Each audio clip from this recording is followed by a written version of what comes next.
Le pido al equipo que nos grabe para ahora sí darle la bienvenida a mi compañero y amigo Ricardo Sevilla, que me da siempre un gustazo poder platicar con él, compartir con él. Siempre salen temas muy interesantes con Ricardo Sevilla, además de los que él trae, siempre pues surge la cultura, que eso es muy, muy importante, es absolutamente necesaria para nuestra sociedad. Y bueno, te saludo con mucho gusto, amigo. ¿Cómo te va, querido Ricardo Sevilla?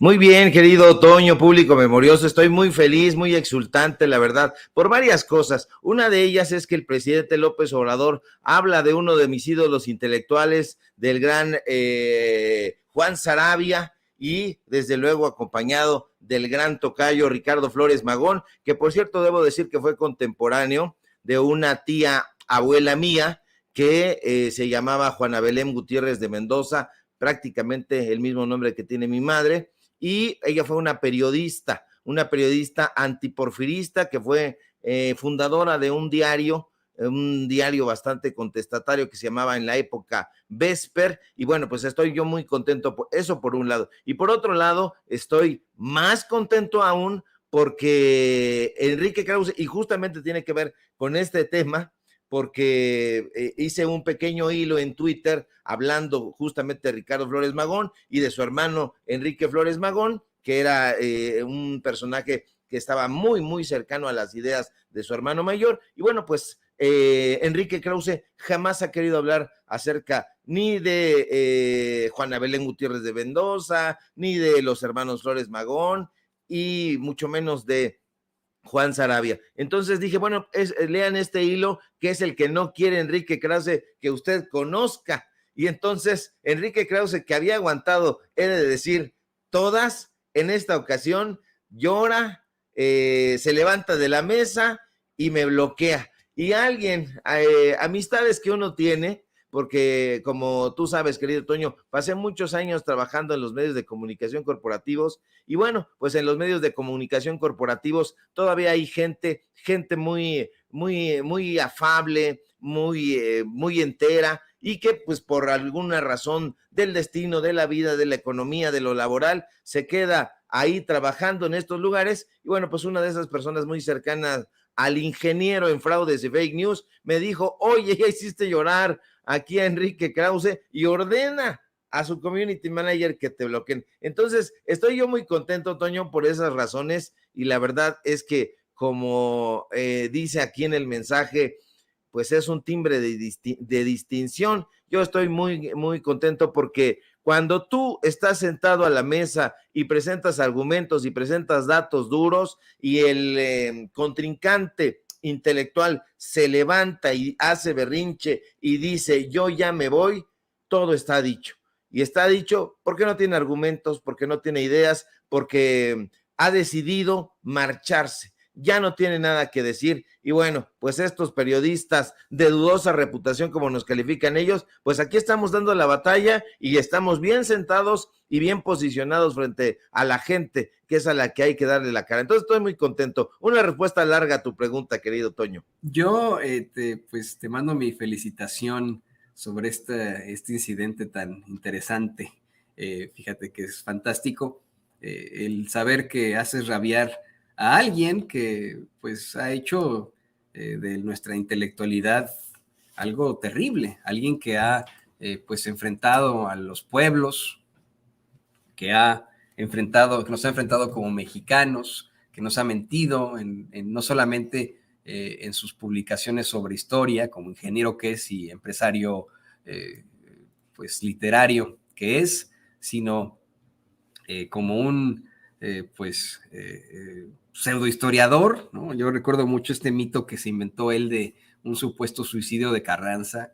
Eso es lo que él asume, ¿no? Por ejemplo, sin ningún tipo de base, de dato duro, de prueba. Él asume que Carranza se suicidó en una publicación que leí hace algún tiempo en mí. Bueno, yo me fui de espaldas cuando escuché esto y me da mucho gusto que hayas podido tocar su corazón para que se dé cuenta. Al menos te leyó en eso, sabe que lo criticaste, que lo cuestionaste. Tú sí, con datos duros, con todo el poder de tu pluma, querido Ricardo.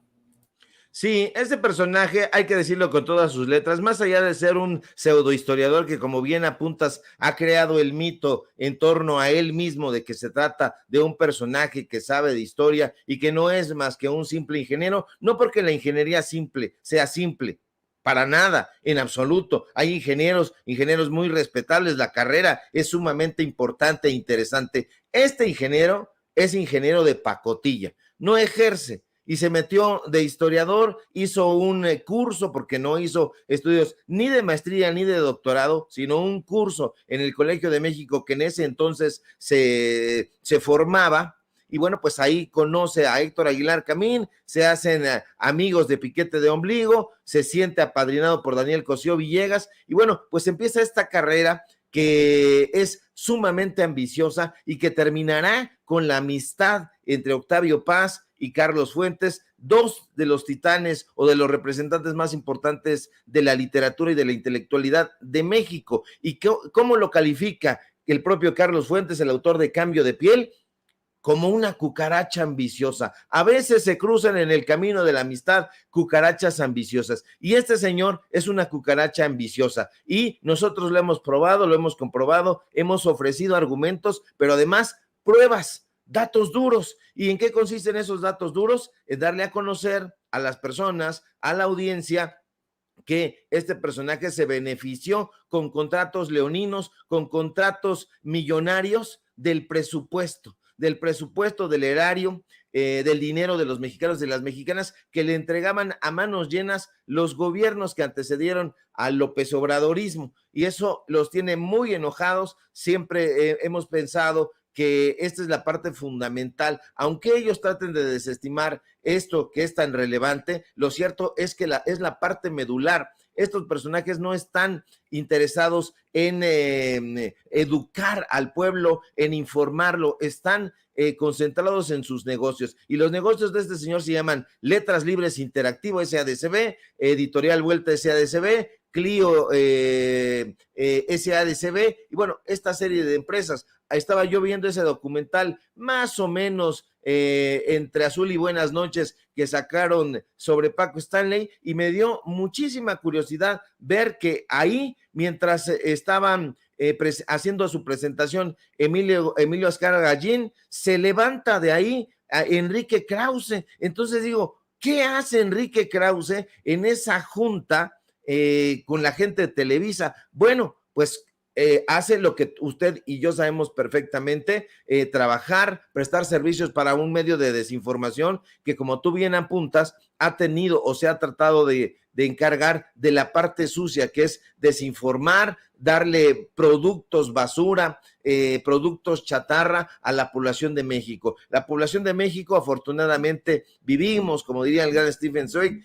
tiempos estelares, momentos estelares, diría él, y bueno, pues se está poniendo en su justa dimensión a esta clase de personajes chatarra, como es Enrique Krause, como es Héctor Aguilar Camín. Ya nos habían bloqueado ambos personajes, he de decirlo, por ahí cuando dimos a conocer el reportaje ese de Operación Berlín, y después alguien, como su community manager, probablemente les aconsejó, no, pues ¿para qué lo bloqueas? Mejor tenlo a la vista, por si habla, saca alguna cosa de ti, adelante. Entonces este es como el segundo berrinche que hace Enrique Krause, y bueno, pues nos bloquea. Ya lo hicieron sus palafreneros, ya lo hizo el propio Guillermo Sheridan, y bueno, pues estos personajes son completamente inconsistentes, Toño, muy inconsistentes, no tienen ideas, tienen ocurrencias, no tienen una ideología formada, al contrario, se van colgando de pequeñas ocurrencias y les dan un formato de pensamiento coherente. No lo tienen. Si tú sacas de su confort a Enrique Krause y lo alejas de los reflectores de Televisa, de una entrevista a modo con Carlos Loret de Mola o alguno de estos engendros de la desinformación, no va a atinar a saber qué decir, y todos estos libelos que él nos ha presentado como propios no lo son. La travesía liberal, los mexicanos eminentes, que por cierto es un fusil de Lighton Strachey, de los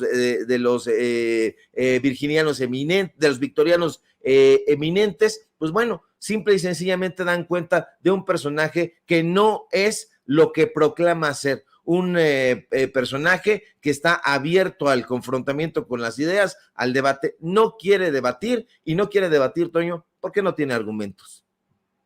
Sí, exactamente, ¿no? Fíjate, ni siquiera podríamos hablar del común sofista, porque los sofistas al menos se animaban a decir sus tonterías en un debate, ¿no?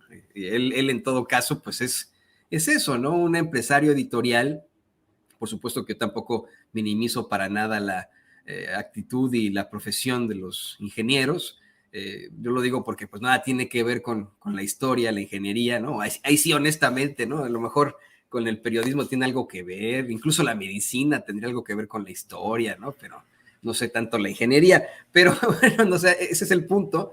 Tenemos un personaje que creció en la élite, que es parte de esas familias de la élite, que tú lo has mencionado, lo has exhibido aquí una y otra vez, llegó hasta donde está, pues por sus contactos, por su apellido de alto pedorraje, porque de pronto le dejaron cargar un portafolios de Octavio Paz y se acabó, pero no existe una genialidad real en él, no podemos decir, oigan, es que este cuate es el nuevo Juan Rulfo, no precisamente Octavio Paz, ¿no? Es el Carlos Monsiváis que los mexicanos necesitamos, no, la neta no, es un señor ahí que nos impusieron, como muchos otros, que de pronto además de todo, se convirtió en el diario de la ultraderecha mexicana. Para nada se puede exponer a una verdadera confrontación, un verdadero debate, ¿no? No lo hemos visto nunca en ese tipo de circunstancias. Tampoco lo hemos visto cercano a personas del pueblo, ¿no? Siempre ha sido él esta situación. Y bueno, pues muchas felicidades, querido Ricardo, de que te haya bloqueado en Twitter. Ni modo. Ya te pasaré yo sus tweets, ¿no? Déjame ver si te puedo pasar aquí ya las capturas de sus tweets, ¿no? Pero yo ni siquiera lo leo. A mí me sigue su hijo, fíjate. Su hijo, León Krause, no sé por qué, pero me sigue a mí ahí en las redes sociales. Y dije, caray, este cuate, ¿qué onda? Pero sí, Hay que tener cuidado ahí, Toño, sí, con Leoncito Krause. Sí, él, por ejemplo, tú ya nos lo has comentado varias veces, pues es otro, ¿no? Otro junior de estos que llegó hasta donde está por su apellido de alto pedorraje. Por ahí, de hecho, no sé si fuiste tú o alguien me decía que las columnas que él escribe, pues más bien es alguien más y él nada más pone su firma, ¿no?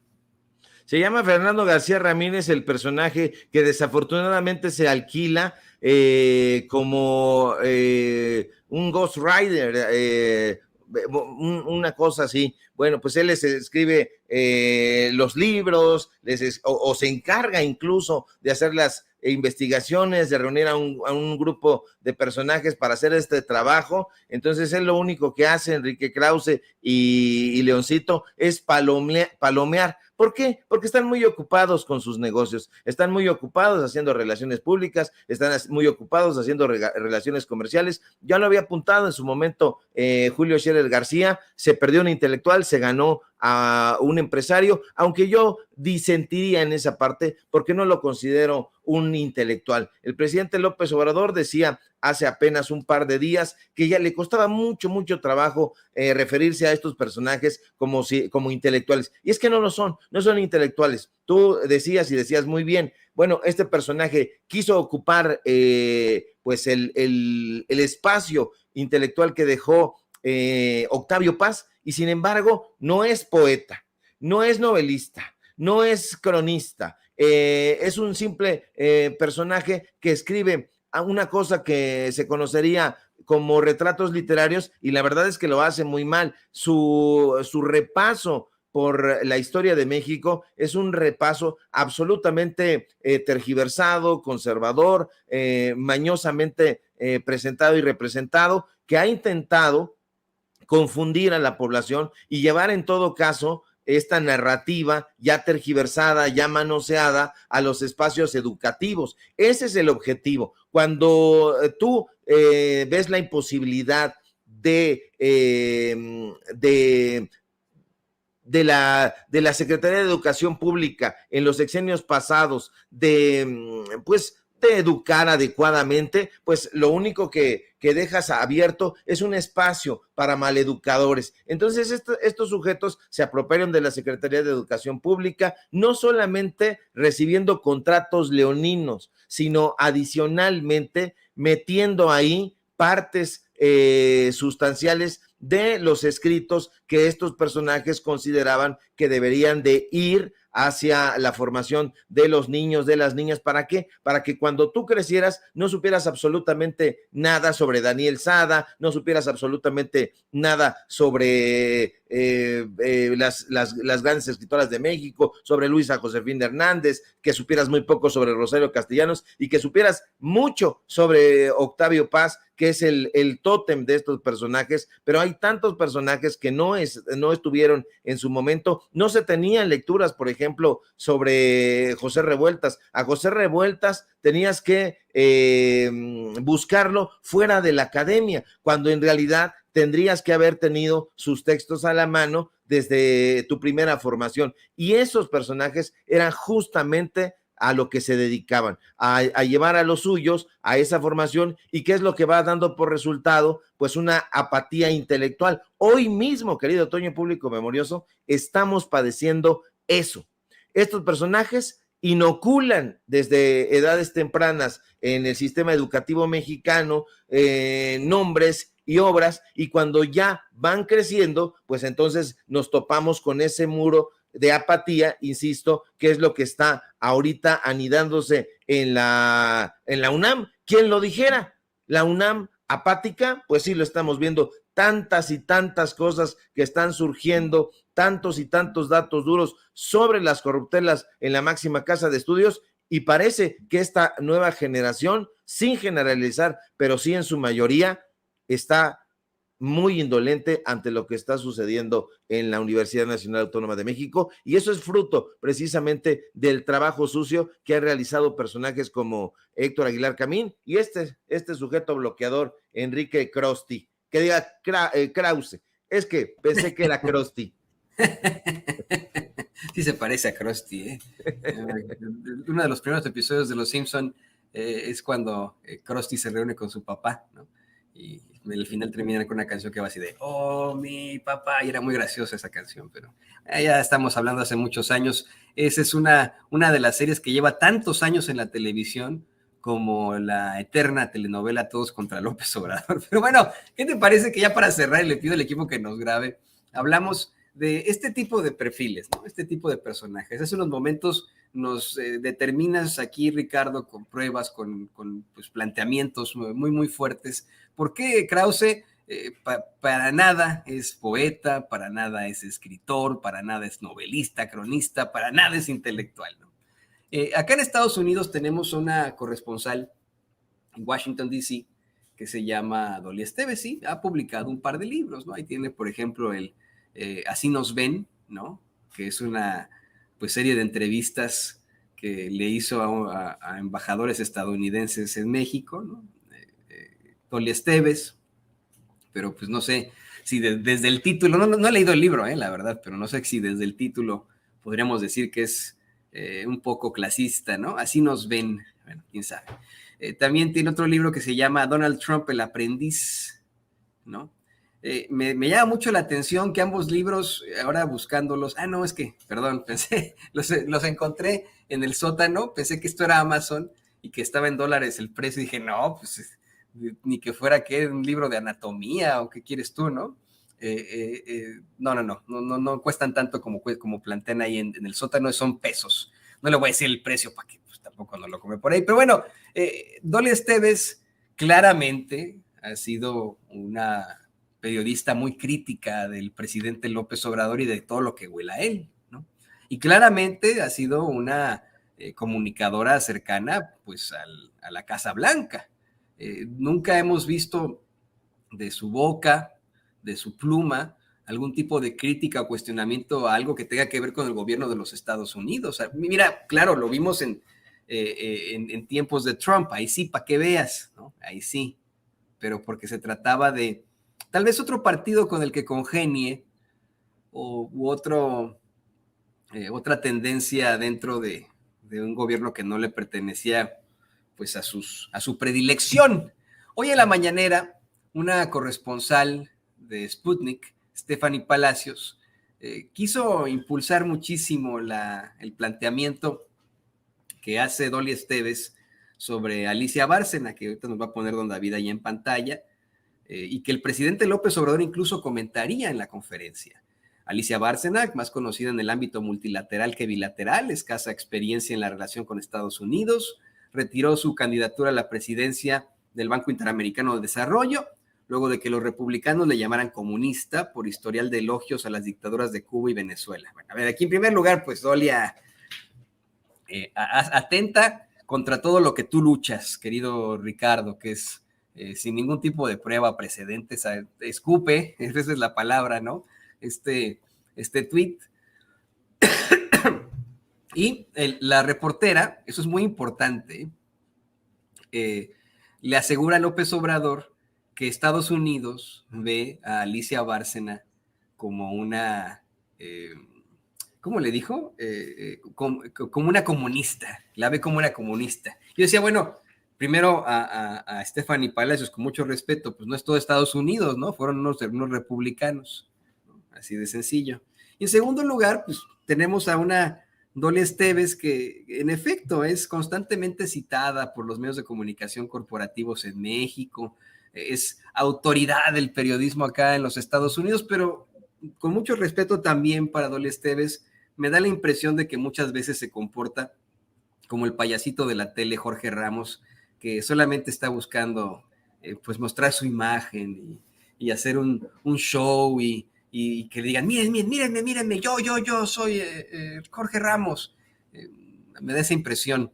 ¿Qué opinas de lo que planteó hoy el presidente López Obrador, Ricardo, y de este perfil, el perfil de Dolly Esteves?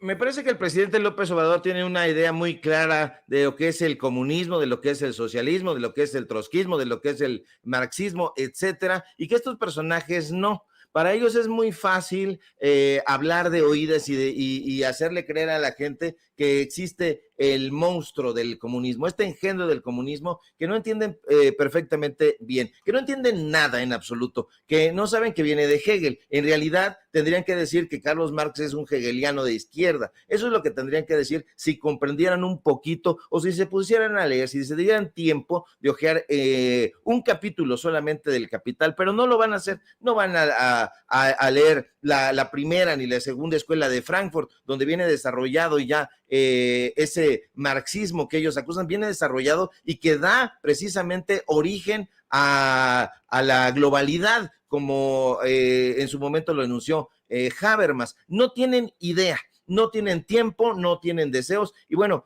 qué bueno que me pones el tuit de Dolly Esteves, porque ahorita que estaba yo revisando, pues me doy cuenta que también me bloqueó. Entonces, ahorita me mandé incluso la foto para ver si también Dolly Esteves forma parte de estos personajes que no quieren escuchar, que no quieren argumentar y que tratan de tapar el sol con un dedo. Dolly Esteves no es periodista, y no es periodista porque lo diga yo, no es periodista porque no cumple con el sustrato y el presupuesto principal del periodismo, que es investigar y no hablar de oídas, que es constatar y comprobar los dichos y las entrevistas que ella no hace. A mí sí me platican alguna cosa, que Dolly Esteves es corrupta, que ganó tal o cual licitación por prestar servicios informativos a tal o cual medio de comunicación o gobierno, bueno, pues ese es un testimonio y yo estoy obligado a ir a investigar y verificar si estos dichos coinciden con estos señalamientos. Dolly Esteves no. Dolly Esteves, hasta donde yo he padecido poco de lo que ha escrito, ha hablado de oídas y los da por sentado. No contrasta las fuentes. Eso es un presupuesto esencial del periodismo. Ella no lo hace, sin embargo, bueno, ha sido incómoda supuestamente para ciertos gobiernos, pero al mismo tiempo ha sido cómoda para otros. Hay que recordar que, por ejemplo, en el momento de Carmen Aristegui, y aquí hago ese símil porque me parece que tienen un un parecido importante. Carmen Aristegui era una periodista incómoda durante la época de Enrique Peña Nieto, pero eso era muy redituable, porque hay que recordar que Enrique Peña Nieto estaba enfrentado con Claudio X González, y Claudio X González, pues bueno, era un personaje que está vinculado, era y es un personaje que está absolutamente vinculado con las cúpulas empresariales, con los personajes y los nombres que son los dueños de los medios de comunicación corporativos, y bueno, pues estos personajes le daban esta información o se la pasaban y la compartían con Carmen Aristegui, y entonces ella se podía investir de la gran periodista, de la periodista crítica, y ahora, cuando está el gobierno de López Obrador, ella se pasa del otro lado campante e impunemente. ¿Por qué? Porque ya no es redituable ser enemiga del poder. Ahora es redituable, ella pensó que era redituable ser amiga del poder, pero cuando se da cuenta de que López Obrador no va a darle contratos, se enoja, se monta en un capricho, en una animadversión contra López Obrador, que además lo hace de una forma muy estratégica, porque ella pocas veces despotrica abiertamente contra el presidente López Obrador, pero sí invita a personajes como Sergio Aguayo, como Denise Dresser, como Ricardo Rafael y como toda esta horda para que se den vuelo criticando y prácticamente injuriando al gobierno que representa López Obrador. Pero su origen es muy básico, Toño. No tienen un origen intelectual, sus reclamos están disfrazados y llenos de tópicos que pueden hacerle pensar a cierta parte de la población que sí están preocupados por la economía, por lo social, por lo cultural, por lo político, pero en realidad su fondo es un resentimiento económico que tiene que ver con la baja prosperidad del negocio que antes florecía en los sexenios anteriores. Entonces, es una defensa absolutamente truqueada y por lo mismo falsa. Sí, definitivamente falsa. Es algo que tiene que quedar claro. También la parte, no tengo nada en contra de Stephanie Palacios de Sputnik, ¿no? Pero creo que lo que pasó ahí fue una clara y evidente amarre de navajas, ¿no? Porque pues ella representa un medio que es cercano al gobierno ruso, ¿no? O sea, de eso no lo pueden negar, ¿no? Entonces, estamos hablando de alguien que cuestiona con este tipo de planteamientos a la personaje que podrá ser su homóloga en Estados Unidos, ¿no? Entonces a mí eso me pareció muy interesante. No sé si habrá algún debate en algún momento entre Dolly Esteves y Stephanie Palacios, pero tendremos que esperar para ver. Y mientras tanto, querido Ricardo, pues yo quiero agradecerte como siempre por ser parte de este equipo, primero que nada, es lo que voy a seguir diciendo, y sobre todo por estar aquí con nosotros, compartirnos estos mensajes. Y voy a felicitarte también por ser bloqueado también por la gran Dolly Esteves acá en Estados Unidos. Por favor, compártenos tus redes sociales, compañero. Claro que sí, querido Toño, al contrario, un placer participar aquí en este medio de comunicación libre como el viento, un placer desde luego conversar contigo, querido Toño, que también tienes una trayectoria intelectual que yo respeto y empatizo muchísimo con ella. Sígueme, por favor, público memorioso, en mis redes sociales, en Twitter, @Sevilla Crítico, en Facebook, Ricardo Sevilla, sin nada más, en Paralelo 24, en los diarios del Grupo Cantón, en los datos duros. Hoy tenemos informativo en punto de las 8:30, y por supuesto aquí en La Familia Sin Censura, que pues no quiere escuchar a Enrique Krause, que no quiere escuchar Dolly Esteves y que no quieren escuchar esos desinformadores, pero pues usted sí quiere escucharnos y eso nos da mucho gusto porque abre la posibilidad a que usted tenga otra perspectiva. Lo que nosotros decimos no es la verdad, pero sí es un punto de vista y usted tiene toda la libertad de poder acceder a él a través de las redes sociales. Benditas redes sociales, dirá el presidente López Obrador. Te mando un fuerte abrazo, querido Toño, público memorioso, y estamos muy pendientes de la información. Muy pendiente siempre. Te mando un abrazo, querido Ricardo, y siempre, pues aquí, deseoso de poder platicar contigo este tipo de informaciones. Ahí lo tiene usted, el escritor y periodista Ricardo Sevilla, aquí en Sin Censura.